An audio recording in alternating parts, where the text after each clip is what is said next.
Umedpara Alidar road પર એકી સાથે 11 સિંહો અને સિંહ બાળોના આટાફેરા, રાહદારીઓમાં ભયનો માહોલ। ગીર પંથકમાં ફરી એકવાર સિંહોનો આટાફેરાથી લોકોમાં ચિંતા અને ભયનો માહોલ જોવા મળ્યો છે।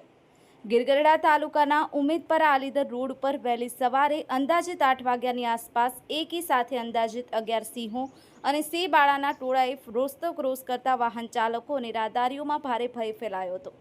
થોડા દિવસે આટલી મોટી સંખ્યામાં સિંહો જોવા મળતા લોકોમાં ભયનો માહોલ સર્જાયો હતો। મળતી માહિતી મુજબ સિંહોનું ટોળું રોડ પર બેસેલું ન હતું, પરંતુ રોડ પરથી પસાર થઈ નજીક આવેલા આંબાના બગીચા તરફ જતું જોવા મળ્યું હતું।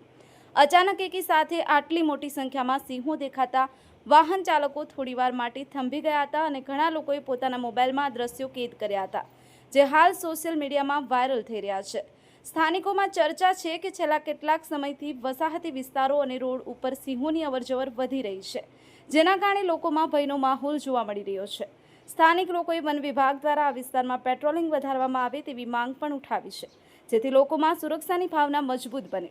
વન વિભાગ દ્વારા લોકોને સાવચેત રહેવા અને સિંહો નજીક જોવા મળે ત્યારે ભીડ ન કરવા તેમજ સુરક્ષિત અંતર જાળવવા અપીલ કરવામાં આવી છે। વોઇસ ઓફ ગીર ન્યૂઝ સાથે ઇરફાન લીલાણી, ગીર સોમનાથ।